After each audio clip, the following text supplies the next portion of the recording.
This is DisElectAbility, the brand new unique disability politics podcast show launching this summer at the time of the British general election, exploring all things political that relates to the notion of disability politics. This show hopes to hear from people across the political spectrum, starting with the Liberal Democrats PPC, meaning Parliamentary Prospective Candidate, in the Colne Valley, standing against Paul Davis Labour Party, Stuart Hale Reform, Jason McCartney Conservative, and Unionist Party, Timothy Archer Miller Yorkshire Party, lastly Heather Peacock Green Party of England and Wales. Voices of all major political parties and movements are invited to come on. In the description it will be featured how you can get in touch. Now, the Kathy Macy interview. Tell me about yourself. So my name is Katharine Macy. I am 26 years old. I am a soon-to-be graduated PhD student, but that is on hold for the general election. A few more days worth of work and I'm done. I've been researching autism in the Upper Paleolithic, which is colloquially known as the Stone Age. I have some expertise there. I have a job as the Diversity, Equality and Inclusion Coordinator at the University of West England. And I've been politically active all my life, but definitely my entire adult life, about 8 years now. Reasons to get you on this podcast is to talk about some of the political things you're involved with, since you mentioned it, and it sounds like a very fascinating thing. Can you tell me a bit about the work you've been doing in Stone Age autism, understanding the history of autism in the Stone Age era? As a sort of very quick whistle-stop tour, my PhD acknowledged that the genetics associated with autism, and since I'm talking to a disabled audience and a potential neurodivergent audience, I will acknowledge that I am personally uncomfortable with continuing genetic research into autism. But if the research is there, but the genetics associated have been found not just in chimpanzees, but Japanese macaques, and behavioral studies done especially on macaques because they've been less about that monkey doesn't get on with the others and more about actual autistic behaviors suggest that the potential for autism goes back for 30 million years in our evolution. So that's when our last common ancestors with macaques was. And at that point, a lot of what I have been doing is reevaluating evidence and just suggesting, what if autistic people did exist and how would they have contributed to society? I was doing a survey that compared neurotypical or non-autistic, for those of you not up to date with your neurodivergent lingo, and autistic individuals. And we found that autistic people have a far greater relationship with objects, for example.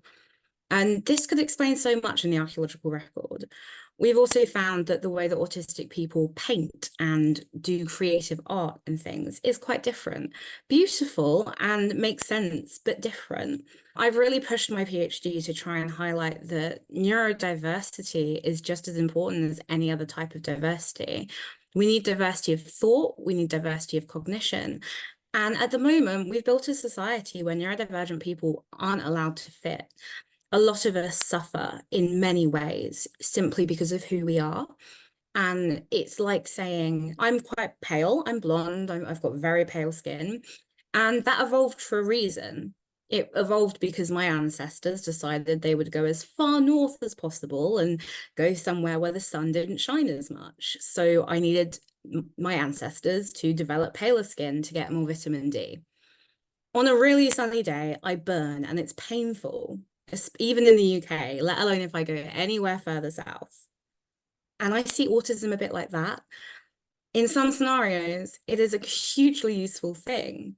In others, yes, I have cried because my teaspoon was the wrong size or feel or shape, and I was very stressed that day. But it's just about viewing it as a difference that's both good and bad, and not something to be scared of. Yeah, that's the research I've been doing, if that makes sense. Autism can be seen as both a disability and a difference at the same time, and that's what I was trying to convey. I personally think to suggest that autism is not a disability, certainly on a wider scope, every individual is able to define and explore their own personal diagnosis or self-diagnosis, if that is the case.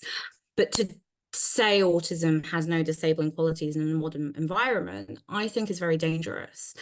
But it could potentially not be disabling if the environment supported it in a way that I'm also physically disabled. I walk for 20 minutes, and that's not something that an environment can change. We can make it easier for me. We can make it where there's environmentally friendly options for me to get taxis and support me in using bus services and reduce the judgment of using buses for a short amount of time. All these different things, sunflower lanyards, etc. But it will always hurt and it will always be a struggle. But in a society that fully functions, I believe that autism would just be similar to a personality trait, treated in the same way introverts and extroverts are. But right now, it is disabling, and for many autistic people, debilitatingly so, and we need to change that. In terms of autistic people who got varying different levels of support needs, because there's also definitions of sometimes people can be diagnosed from level 1s to 3. But do you think in terms of the communication, sensory intolerances, that can be quite high in a person? Do you think that in some aspects that even in a world where it's optimum to be inclusive of autistic people, that there could still be disabling aspects, and that may be I understand your perspective, but I guess do you understand that some people might not agree with that and think that regardless of how inclusive things would be in society, that autism still could be seen as a disability? Oh, definitely. I think personally, the beauty of studying something that I have is the ability to disagree and have debates and acknowledge that autism means different things to different people. I personally suspect that autism and ADHD are the same genetic thing, just presenting differently. I don't really have any evidence of that. That's just a personal theory. So obviously, people are going to disagree with me on that. And it's really exciting that we can. I do, however, think that, again, sort of communication, we've found that autistic people understand other autistic people, and neurotypical people understand neurotypical people. The issue doesn't lie with the individual autistic person not being able to communicate with everyone. The issue lies with different types of people not communicating with each other. And we can see this replicated in so many ways, cultural ways, where European populations might struggle communicating with American populations because we've worked out how to communicate with each other, but not the other ones, etc. So a lot of it is about taking the labels or the blame from autistic people and putting equal amounts of, we all need to make a little bit of an effort. Autistic people can make sure to make a few bit of eye contact to make the neurotypical person more comfortable. But then the neurotypical person needs to remember that if you talk about a plan in front of me, I need to be directly invited, because why would I assume that I need to go with you? And obviously some people, the eye contact thing will not be the thing that they can compromise on. That's too uncomfortable for them. But to me, so much of this, and to bring the politics into it, life is about compromise. I sometimes feel that if everyone was a little bit unhappy, we've probably reached the right solution, because we should be able to compromise and work together.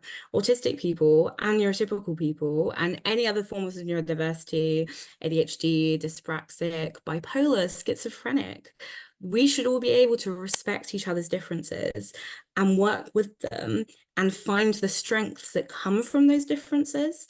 We don't need to choose the main group of people and go, everyone needs to be like this, in my opinion, anyway.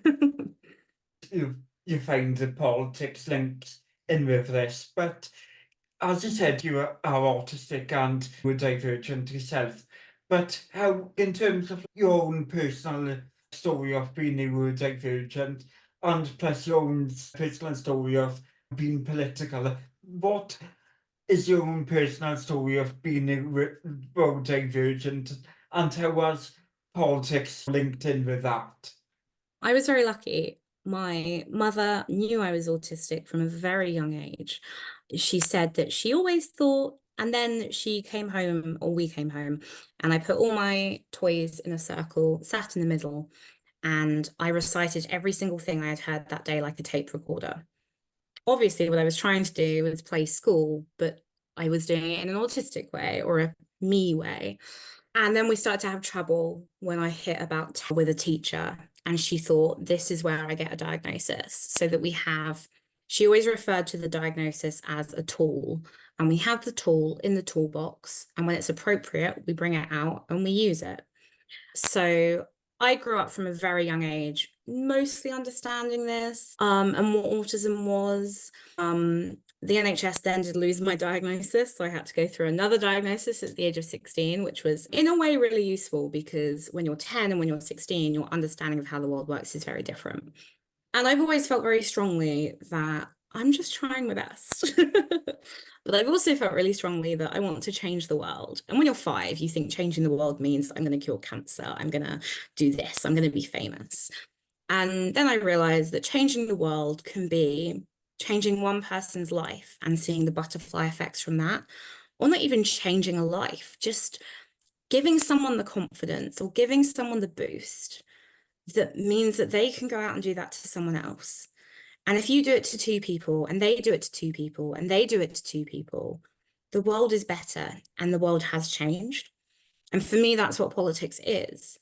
And being disabled, in my opinion, adds an even greater strength to that, because I have an empathy that a lot of other disabled people don't, not disabled people, apologies. I have an empathy that a lot of other people don't have, because I know what it's like to have a lot of the basics that I took for granted taken away from me. I know what it's like to go from running every other day, not having to think about if I'm able to go and get my shopping, not having to think about how am I going to get to this location, to then suddenly having to think about everything. Will I be in too much pain? Will I be able to do this? And being autistic from the get-go, I had a vague understanding of this. And I'm very grateful, actually, that if I had to become physically disabled, at the very least, I've been able to develop an even greater understanding of the disabled community as someone in a very privileged position, as an autistic person from a middle-class family that's thrived in academia. So I'm trying to use the two to work together and give voices to people that wouldn't automatically have voices, and make people realize that disabled people have value. We have a voice and we can use it. So many, the percentage wise, something like 30% of disabled people vote when we make up 20% of the population. And there's so many reasons why. And I think a lot of it is being disillusioned, and a lot of it is being patronized. When you're disabled, I had someone offer to tie my shoelace the other week. That's weird. If an acquaintance offered to tie my shoelace, I might be a bit like, oh, actually, that'd be really useful. But stopping someone in the street to go, would you like me to tie your shoelace? I'm not 5 years old. I am a 26-year-old adult, and I'm able to do things. Sometimes I'll need to go, okay, I need to sit down to do this, so I'm going to keep going and just make sure I don't trip. What made you decide you want to actually be involved in politics? Because, as I said, even with all that, you might have ended up down a different route altogether. But you're somebody who got into the mainstream traditional means of doing politics. So why did you lean into the kind of mainstream party political politics? I would argue a lot of people ask me why I bother being in a smaller party. So am I really in mainstream politics? Although I do take your point, I am in one of the 3 biggest parties. And it's because I'm making a difference here. My grandparents were both Liberals back when they were just the Liberals. So I've always been around party politics. And again, I think that's I wouldn't necessarily call it a privilege, but certainly a role of my upbringing. And I don't think there's many certain groups of people whose grandparents were involved for them to be able to go, this is an option for me. So I certainly have that going for me. I've had points where I've questioned what the Liberal Democrats were doing, but then I remember I make a difference here, and I make a good difference. I wrote the unpaid young carer and young adult carer policy motion in 2018, and it was taken to our federal party in 2019. In 2024, this morning, I sat and watched Ed Davies say carers are at the heart of our manifesto. And I started the conversation in the Liberal Democrats about that. I'm a Lib Dem and I'm doing mainstream politics in the hopes that I can keep changing and keep influencing. I can hold my party accountable and tell them that we need to elect more disabled people as councillors and as MPs, and all across the political spectrum in Wales and in Scotland and in the London Assembly. I can tell people and talk to people and say, hey, we need to consider this. And they have done. I had a meeting about our manifesto and I told them disabled people need to be throughout it all. And they are. We are being considered when we're so rarely remembered. Politics is about making connections, which is partly why it's so difficult for a lot of disabled people, especially autistic people, to do. I'm face blind and it's difficult. People will come up to me and I don't remember who they are.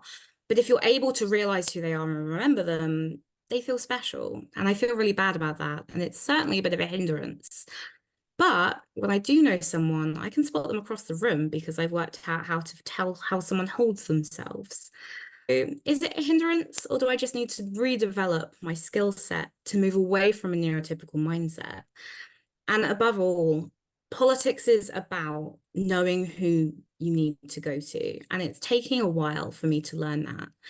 But I'm getting there and I'm not going to throw it away. Not when I'm talking to people who are making an actual change, who are changing the law, such as the Care Leave Act in 2023, that Wendy Chamberlain, one of our Liberal Democrat MPs for North East Fife, helped to champion, and I got to advise a little bit on.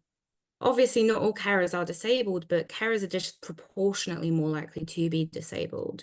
And if you help a carer, you're usually helping a disabled person. I do want to see more disabled specific policies. But again, because I know how the party works, I've been able to amend multiple policies across multiple conferences to make sure we're including things such as expecting all new transport links to have wheelchair services, to make sure that schools are educated in spotting and diagnosing autistic individuals and when people need extra support, regardless of whether they can get that diagnosis paper. I'm in the Lib Dems and engaged in mainstream party politics because I genuinely believe I'm able to make a difference through it. And you know what? I think I am.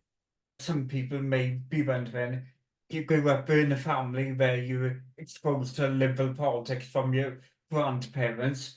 Autistic neurodivergent people question things and not always follow in the footsteps of their relatives. And when it's something as important as politics or even getting involved within a political party, it encourages a person to actually think, what are my politics and why am I getting involved? So why did you choose a party that is liberal in terms of like by liberalism? Some people who are within disability politics leaning towards more of a further left wing or socialist leaning. So what attracted you to liberalism? If I have to define my politics, I would define them by saying I am liberal first and foremost. I personally don't think the right to left spectrum fits. I especially don't think it fits a UK political system. I also consider myself very left wing, but at the core, I believe that everyone deserves the right to education and the right to their own choices. They don't deserve the ability to harm anyone else or hurt anyone else, but that's where the education comes in. If you're not harming anyone else and you're just getting on with your life, you should be allowed to make your choices. And that's why I picked the Liberal Democrats, because liberalism is absolutely at the core of my values. As an autistic person, I remember all of those social lessons that you pick up. And the core one was always do as you would be done by. Treat others how you want them to treat you. I smile at cashiers and I ask them how they're doing when I get to the checkout. And if I'm in London, I get a shocked look, but most of the time I get a, oh yeah, I'm good, how are you? And some people will then confide, you're the first person that's asked how I am today. But I want to live in a world where people do say, how are you? And genuinely want to hear the answer. And for me, liberalism can provide that. I personally also think that a far left perspective is a very relevant thing for liberalism, in the same way that we have some quite right-wing liberals. And we might disagree on some things, especially around things like tax and potentially the way we should do the army, etc.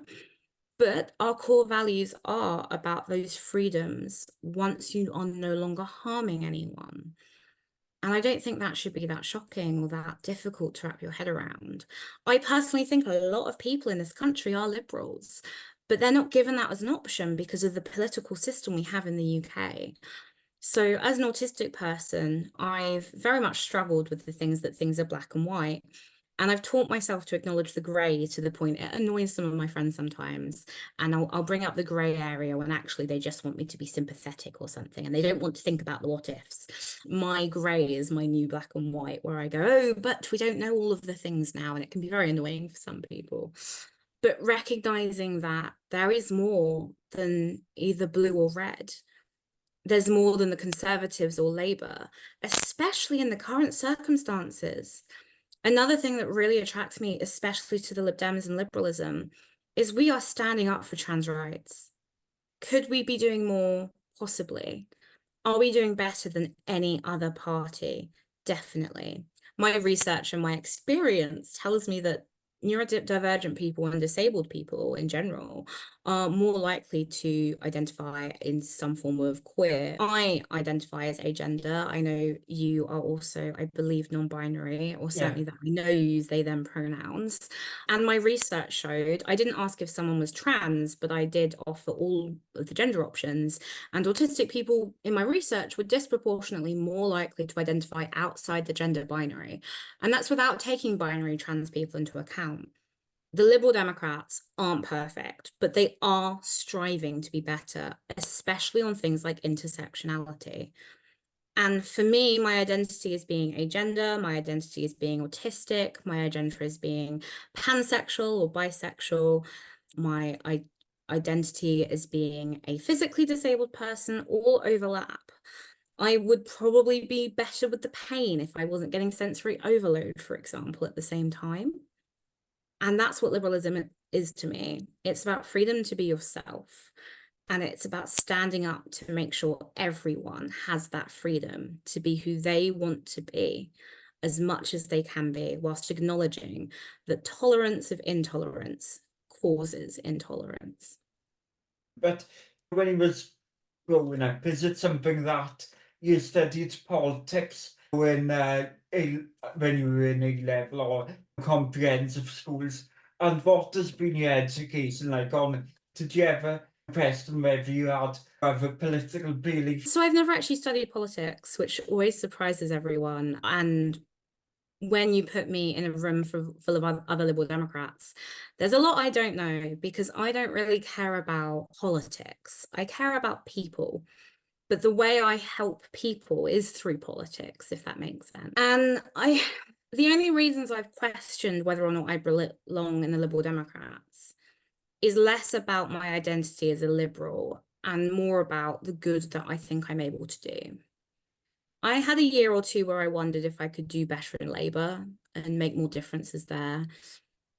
But for the most part, certainly until we're able to have a political system where the smaller, more nuanced parties are allowed to thrive, and the way the Liberal Democrats are going, I believe they're becoming more and more a party that I am fully behind, because we will always have things we disagree on. I know that I have some very extreme opinions on certain subjects, and I also know that I'm not always educated on certain subjects. You can't know everything.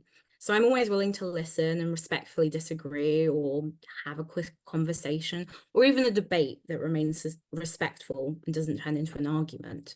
But no, for the most part, I feel at home in the Liberal Democrats, both personally and politically. When you questioned about the Labour Party, what were the things that could have attracted you to the party? When I was considering it, it was pretty much mostly because they have far more power, and power does let you make bigger changes.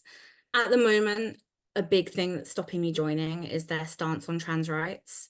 their inability to decide whether they're going to be transphobic or not, to say one thing and then back policies that do other things. That is an absolute hard line for me. If the Liberal Democrats turned around and began to sell trans people under the bus because they thought it would help them in the blue wall, I would leave. But they won't do that because they know that it's the right thing. I'm invited to Parliament regularly to talk to Ed Davey as a trans person. Ed Davey is our leader, because he knows that things are not good at the moment. Other things that make me uncomfortable about the Labour Party are the way that they do their politics. In the Lib Dems, we'll have a debate and we'll disagree and we'll suggest things in the hall, but then we'll all go to the pub after. Whereas the entrenched Labour aspects of the different groups like Momentum, what does attract me to Labour is their left-wing policies. At the moment, I think they're becoming more right-wing. I would even dare to say that the manifesto we released today challenges Labour to become far more left-wing than I think they will be in this general election. But I am left-wing, but I'm a Liberal first, which again is why I don't think I'd be joining Labour for the right reasons. And I'm not willing to be in a party just because I think it would give me power. I want to be somewhere that's right and make sure that being right is what gives me the ability to make a change, not getting the ability to make a change first, because that's where corruption comes, in my opinion. What do you think are the things that you see the Liberal Democrats as being more left-wing to Labour in terms of how people may think of liberalism, and they might not think of liberalism as being left-wing? And I know, so on different social media platforms, people agree with you in Crayston's opinion of liberalism isn't left-wing politics. What is your answer to how it is, and how your politics is left-wing, and what do you think in the manifesto is left-wing? And when people tell me liberalism can't be left-wing, that's just wrong, to be honest. Liberalism can be right-wing, but it can also be left. And again, I think we really need to move away from this idea of what's right and what's left, because people often associate being on the left with progression. But depending on what type of left-wing you are, the progression isn't actually there.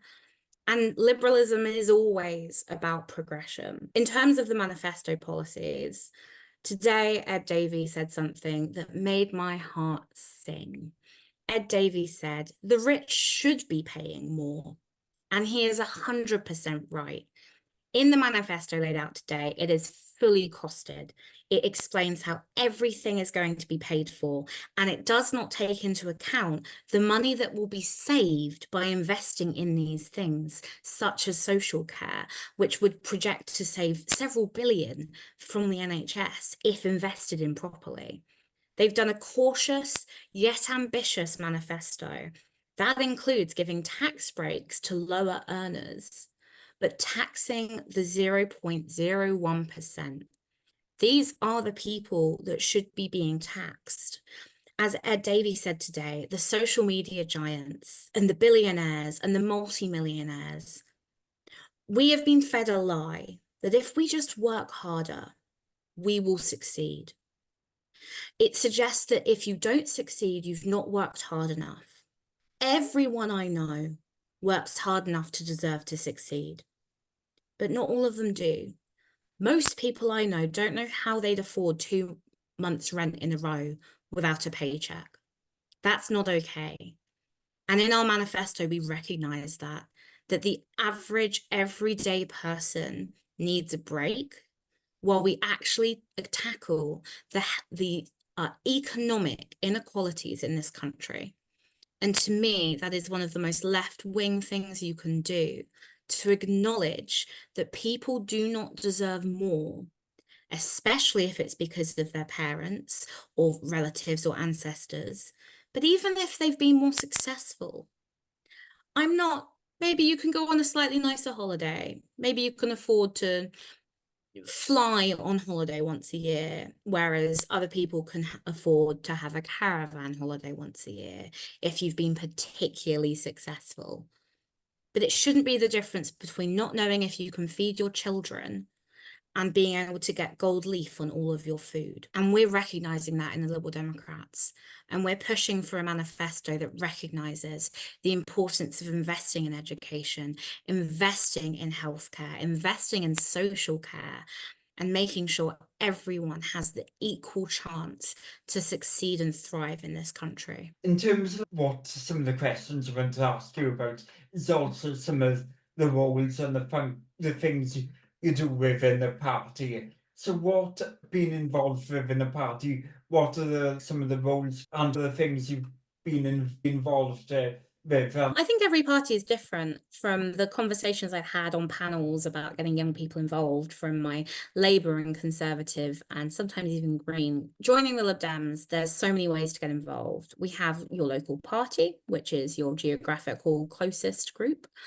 But I am also involved in what we called affiliated organisations. I'm in the Young Liberals and I'm currently their secretary, having previously been their diversity officer and events officer.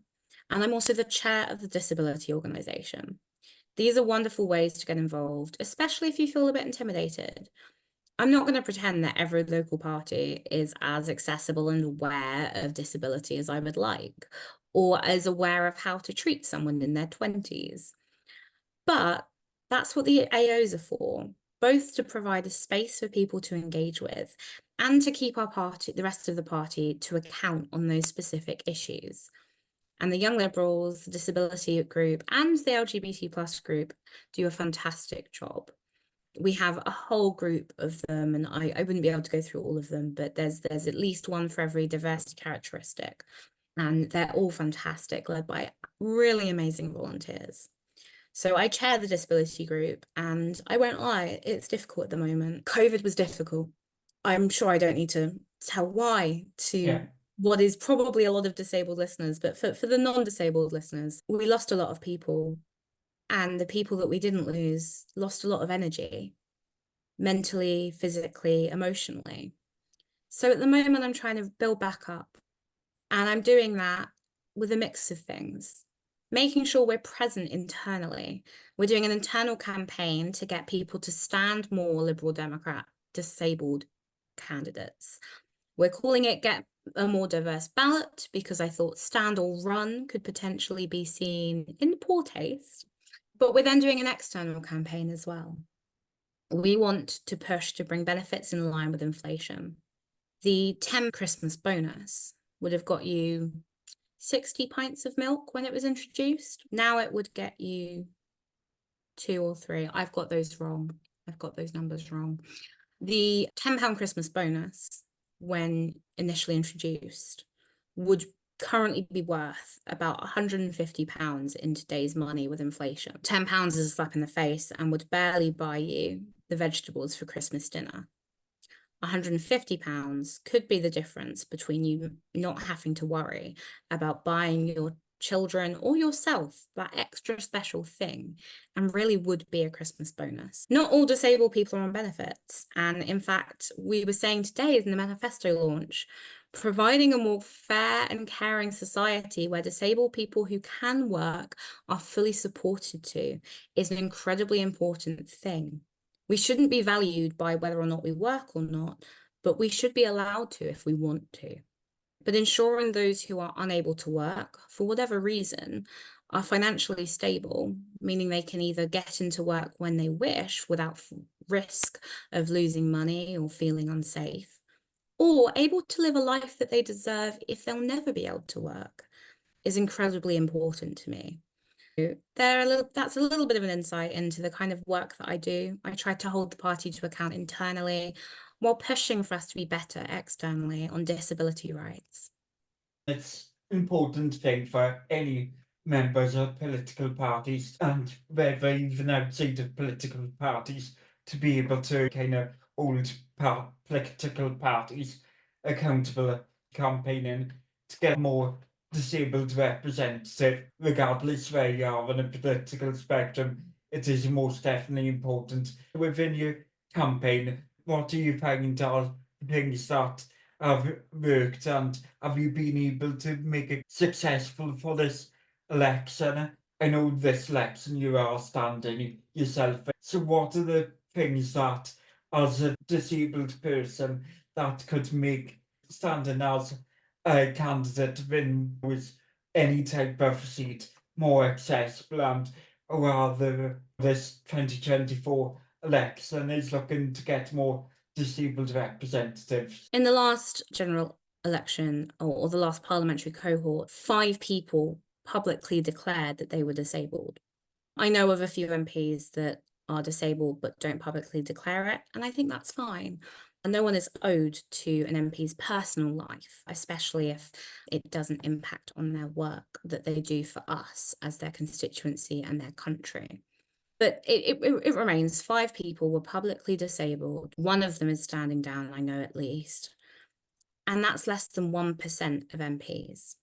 As I've mentioned earlier, 20% of the population is disabled, 25, depending on what statistics you look at. 1% is simply not good enough. But I don't want to be voted for simply because I am disabled. I'm a very competent individual, if I do say so myself. I would like to be voted for because I know what it's like to be different. And when you think about it, very few people are the incredibly privileged individual that everyone else seems to think about. Most people are not a man, or not white, or not able-bodied or abled, or not straight, or not cis, etc. I could go on. Most people are some form of minority. Class is another one we've not really talked about that I think we should start talking about far more as a society, and move away from that British, oh, we can't talk about class. I want to be voted for because I want to stand up for everyone. And that includes people that traditionally have been stood up for, because they don't deserve to suffer. Everyone else deserves to be brought to the same level. Equality is not a piece of cake. It doesn't run out. And I don't intend to let it run out. I want to talk about everything within my capacity, obviously, as an MP if elected, and if not elected, as a political campaigner. I want to give a space to be educated about racism as a white person that is trying their best to be an ally. I want to give a space to gay people to tell me what it's like about being monosexual to someone who is bisexual. I want to give a space to other neurodivergent people who have a different experience to me and have different traits or different struggles.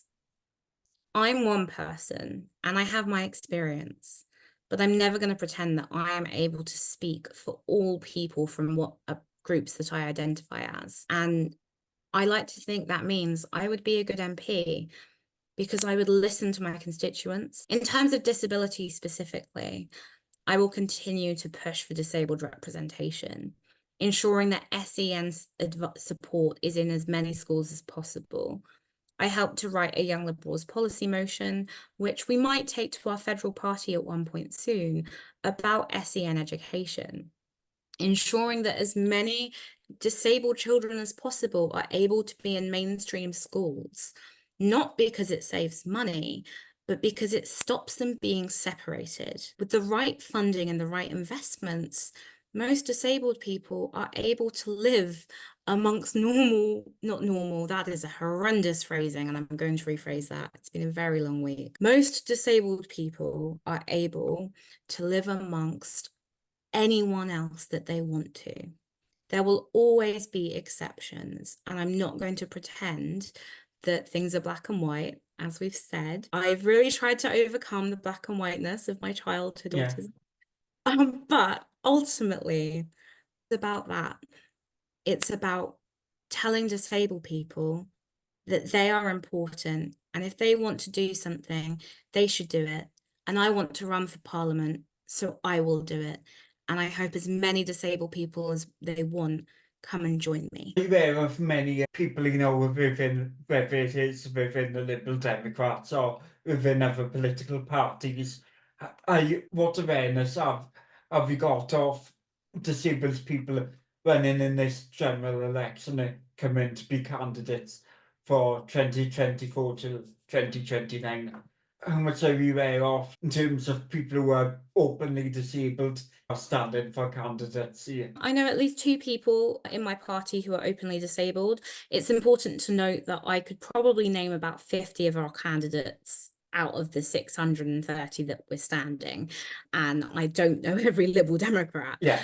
But yeah, and actually I know 3, 2 of whom are on my executive and 1 of whom has been on the executive. So they're very active and proud of their disabled status.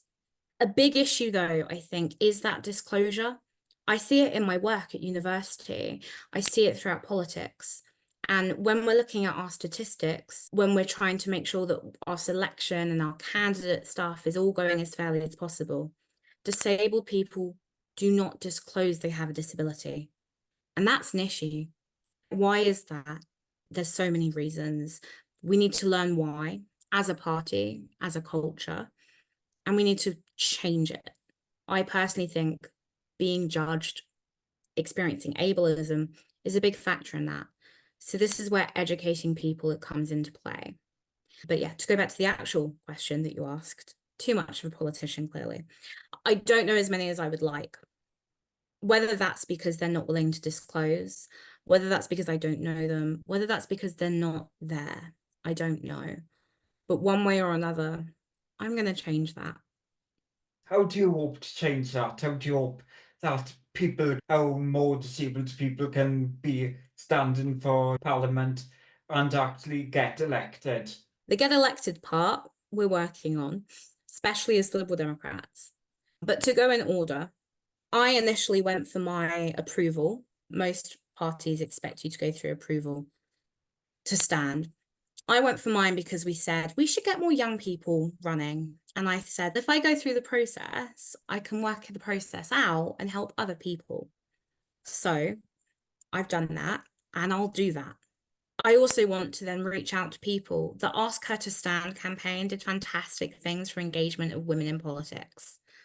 And a similar thing of get disabled people to stand, even as a paper candidate, because then people will realise, oh, the town hall we always do the hustings in isn't wheelchair accessible, or oh, a hustings format like this isn't very accessible for neurodivergent people with auditory processing issues.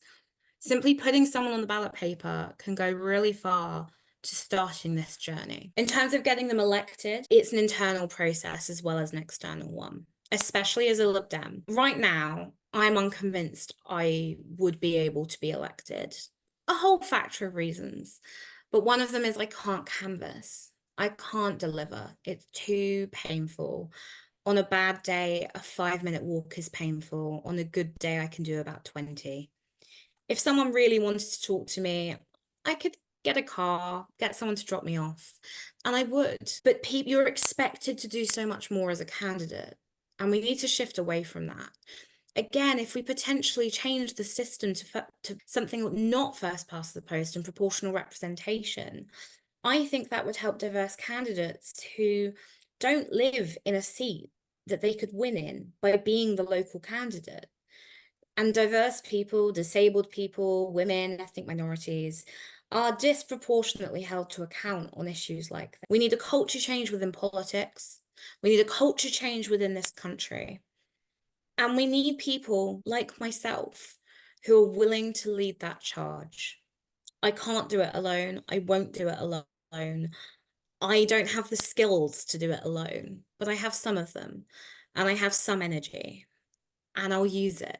And I'll find my colleagues, I'll approach my other disabled friends and I'll go, why don't we run together and we can help each other out and we'll see where this goes. So I assume then you're not as confident, you would be elected as your local MP at this election. I would be honoured if Colne Valley chose to elect me. Realistically, Liberal Democrats don't win in places we don't campaign heavily in all year round. I was only selected to sit in this seat in January. We've simply not had the ability to build this up. If I was elected, I would be over the moon and incredibly grateful. I would feel a lot of pressure to do my best, both for Colne Valley and also for disabled people and other queer people. But I need to be realistic about getting as many Lib Dems that do care elected. This morning, I was on my way to the manifesto launch and I got on the tube and looked around, and there were a few seats, but none of the disabled seats were free.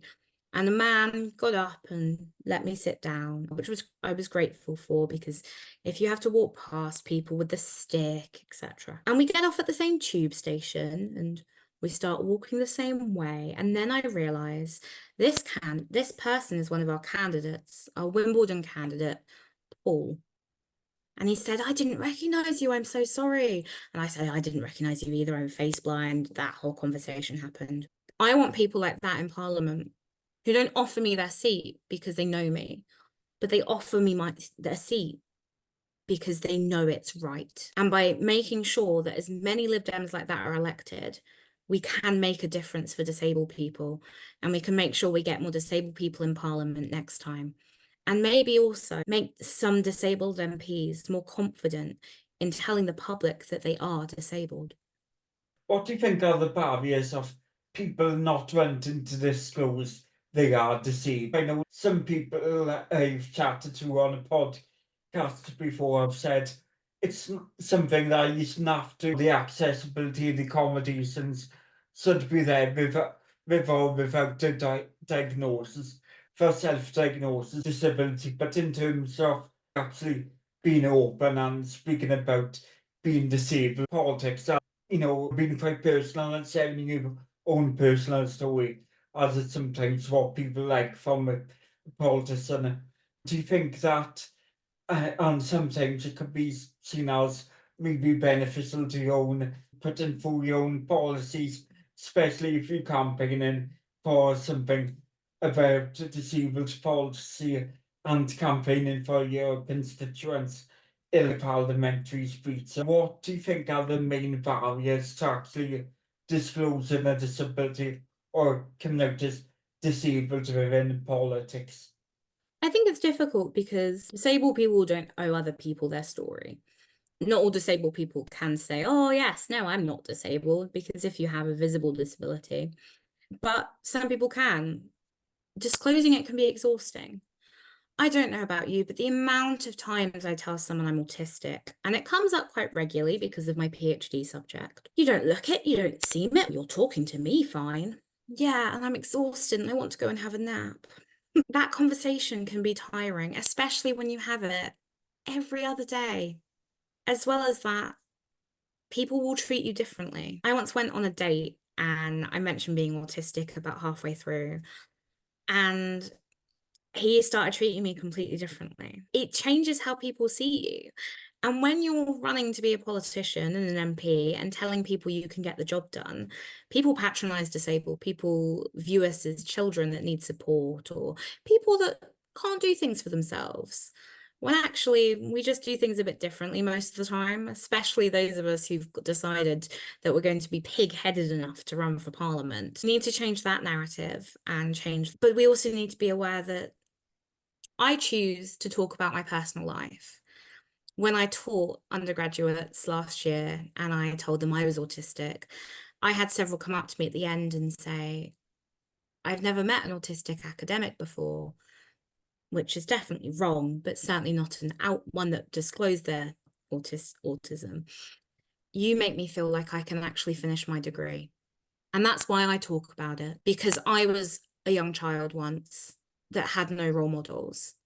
And if I can be a role model for one person and tell one disabled person that they can do it too, I think it's worth telling everyone my personal life. No one's entitled to that, and it is difficult. Well, it should be somebody's right to choose how they share their own story and whether they want to share about their own disabilities or any part of their identity that isn't obviously visible. If familiar with disabled people in politics, politicians, you might be dissuaded to be involved and to get actively involved within politics, as I think I'm only aware of when person who was been openly autistic as an MP, and I think that was Jared O'Mara, and I think he didn't end up finishing his first parliament term. If you said that only 20% of disabled people actually go to the ballot and vote, and that then that can have quite a telling story on how disabled people are actively involved in going to the ballot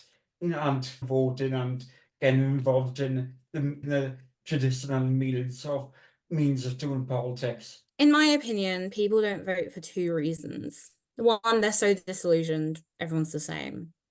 Two, they don't have the confidence in themselves that they know enough. I'm a big believer in it's no one's fault that they don't know things. If people try and tell you, say around pronouns or, hey, that was a little bit dicey, and you ignore them, then ignorance becomes your fault. But there's no shame in never having approached a situation before and not knowing how to deal with that situation. Disabled people especially are constantly mocked and constantly put down. And there's nothing wrong with how they've responded to that. But by going into schools and explaining how politics works, by funding our education system to the point that we can actually inform people on important things like politics and what their vote does, by parties making their manifestos and policies easier to read and easier to understand, so that it's easier for people to go, oh, actually, this is the party for me, we can put that confidence back, not just into disabled people, but a lot of the population doesn't vote. A lot of people are apathetic for whatever reason. I'm a big believer that, and I've said there's a lot of things I really bigly believe in. I truly believe that a functioning society is about one where everyone feels empowered to vote, to speak up, and to trust themselves. And politicians need to do better at enabling that. And I hope I'm trying my best to do that. Something that I'm going to address by starting in this kind of series of podcast content reflecting disability politics as one thing that could be said of some disabled people may not go to ballot, that links to your point on education is and not having the issues represented and discussed in the media or in the media in a positive sense that a lot of the time it doesn't always get represented positively about being disabled a lot and debated enough and on the topics of benefits, social care and various other things of access and work. There's a lot, even though there's not always people in politicians being represented in media, but there's lack of political commentators who are disabled. Again, the representation actually represents the experience of being disabled, and I think that can disabled people out from getting involved in politics or getting to vote. And one thing that I think all the parties got in this issue to deal with at this election is actually getting people out to the ballot. That whether it's the new changes in voter ID, voter ID laws, but also in terms of how they speak into disabled people and the trust and confidence disabled people have in those candidates or within politics in general. Well, to put it as a question, it's like in terms of the thing at the minute is that it seems like a good, like the thing for most parties is that this election they have to deal with voter apathy, if that is with the new voter ID laws, or whether how like they are speak to disabled people, or like the disabled people's experience of the certain political parties and what is representative of them in mainstream media and how they are represent how they feel in general about politics, whether they think every party is just the same or every politician's just the same. Is that something that you get an notion about why some disabled people and people may not be interested in going out to vote? And do you think that is a threat for a lot of parties like the Liberal Democrats as well as the others, of course? A lot of people aren't voting because they want someone in at the moment. They're voting because they want someone, or the Conservatives, out. Our big challenge at the moment, personally, is telling people that actually in 50 or 60 seats, it's not Labour vote, it's voting Lib Dem will get the Tories out. And it's a really heartbreaking situation for anyone, disabled or not, when you're not voting for who you want, you're voting for who you least don't want. There is a huge amount of voter apathy, and it's not okay. We need change. The country is crying out for change. And that's change that the Lib Dems could offer, with getting rid of first past the post, letting people vote with their hearts, be that Liberal or be that Labour or even Conservative or Reform UK or any new party that could crop up under a change of system. And I think making disabled people be at the heart of that movement is so powerful. You are so right that disabled people have awful media representation and everyone sees this as token. We're getting there, but so slowly. I love Doctor Who, and I really enjoyed the scene where Kate was yelling at the wheelchair user with spina bifida, "I've seen you walk, you're a liar," because so many people say that. The 2 episodes before, people were going on Twitter about how she'd crossed her legs. We need a change, and it is coming, but it's coming too slowly, especially in politics.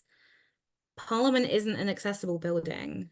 Robert Halfon, the MP for Harlow, had to sit with the front benches even before he was a front bencher because he couldn't get up the steps. The House of Lords is slightly better, but I know multiple times one of our wheelchair members of the House of Lords has been stuck somewhere because she wasn't able to get to where she was needed to get to, despite being the guest of honor. I don't have all the solutions because I don't think one person should have all the solutions, especially not someone that isn't a leader or claiming to be able to make a lot of changes.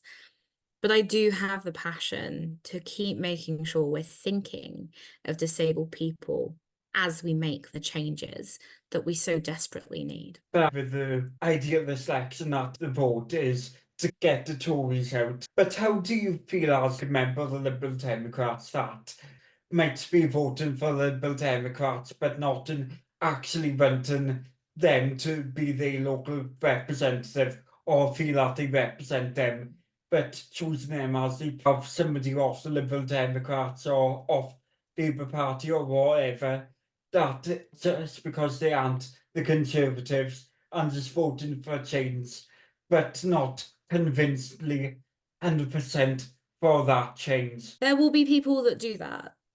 But there are more, in my opinion, Liberal Democrat voters that won't vote Liberal Democrat because they want to get the Tories out. People believe in us. We had such a high percentage of the vote in 2019. If we had a fairer voting system, we would have had 60 MPs. We ended up with 11 because of how unfair the vote system is. People told the government that we were wanted, but because we didn't win in the right places or get the votes in the right places, we had almost no power in the last parliament. And despite having very little power, we did fantastic things with the power that we did have, such as holding MPs to account by insisting that if there is a criminal investigation against them, they're suspended, to help protect many members of the public and workforce in Parliament. It's not perfect, but that's what politics is about, in my opinion. The Tories have voters that they can rely on, and Labour have voters that they expect to get. But for me, politics is about convincing someone that we are the right party. If they don't want to vote for us, it's our job to tell them why we are offering them the best offer that they can have. Put a different point towards you that for the first 5 of the 14 years of the Conservatives being in power, the Liberal Democrats were in coalition with the Conservatives, and that is something that maybe some people would be less incentivised if they checked a tactical voting website to actually vote for the Lib Dems and or generally that disabled people might not trust the Lib Dems based on some of the policies where that is rolling back on the university things and all government records of austerity and all that. To anybody who feels disincentivized for Liberal voting the Liberal Democrats or disincentivized on voting, looking at the years of austerity, what do you say to them? I say that we, of course, made mistakes, and every leader since then has acknowledged mistakes were made. However, you just have to look at 2010 to 2015 and post 2015. We fought the Tories every single day, and we haven't stopped. Sometimes we lost, sometimes we won. Sometimes we had to make compromises that, in hindsight, probably weren't the best compromises to make. I'm always tempted to say I was 12 years old when the coalition was decided. I don't think I had much influence. But we have to acknowledge what the party has done. And I do stand by a lot of what we did. The Access Fund pupil premium, for example, was something that personally meant I was able to afford my textbooks that I wouldn't have been able to afford for my GCSEs without. We've been punished, rightly. We've grown, we've learned. We're a very different party, and we're ready for a second chance. In terms of the government record of Liberal Democrats, is that part of the reason why you might be get to thinking about a party like the Labour Party, or did that cause any doubts to you about joining the? Not really. Labour were the ones to introduce tuition fees in the first place. I've always seen it, even before I became particularly politically active in the Lib Dems, as a slightly more formal graduate tax where I'll either earn a lot and pay it back, or I won't earn a lot and I won't pay it back. My issues have always been around postgraduate education and maintenance loan, ensuring that people have enough to live, especially after the cost of living crisis. They're the issues that students deserve us to talk about. And the tuition fee discussion, in my opinion, is really overturning what the important issues for students are: mental health rates and employment rates, and making sure that they're able to feed themselves throughout their degree, especially when universities like Oxford don't even let you get a job in term time. The maintenance loan at the moment isn't enough for many people, and that's not okay. And we talked about a coalition and the past coalition, but also went to the ways from in terms of the future of what comes after the general election. Even though the polls are suggesting that a Labour would win an outright majority, but when the question has arisen with the Liberal Democrats, would they go into coalition with the Labour Party if the Labour Party fell short of a majority vote? But speaking hypothetically, of course, how would you feel if it was in a position that the Liberal Democrats were to go into coalition with the Labour Party? I personally would like to see us in coalition, not this time, but next time. And I want the thing on the table to be getting rid of first past the post. I want to say to whatever party, hopefully Labour from a personal standpoint, needs us to prop them up, we say, you will abolish this horrendous system that keeps so many people from being able to be represented. And that would make me happy. The Liberal Democrats as a party have to vote on whether or not we go into coalition. And I fully intend to get involved in that discussion and use my democratic duties should it come to that. But I guess we'll just have to see what happens on July 4th.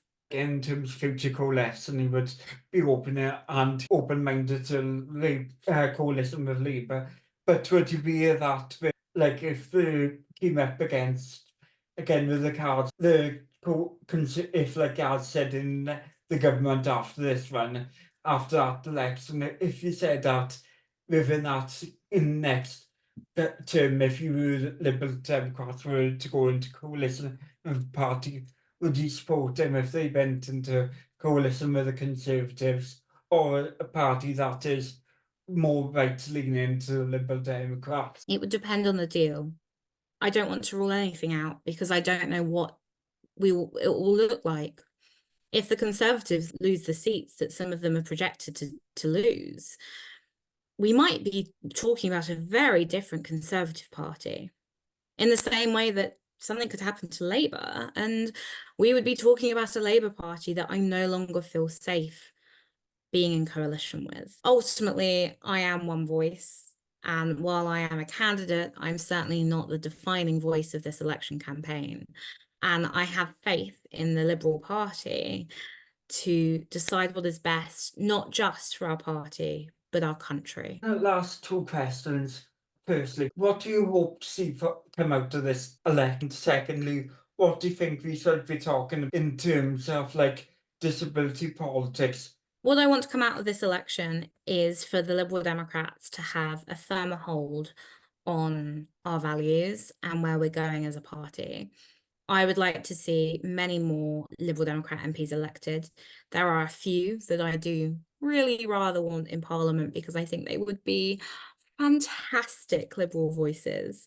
And I think we're going to have some fantastic new faces if things go the way I hope they will. In terms of disability discussion, I think we need to be talking about how we're going to revamp the systems. How do we make PIP work? How do we stop it being about knowing how to answer questions and make it about what support disabled people need? We need to be talking about how we ensure disabled people have equal access to education.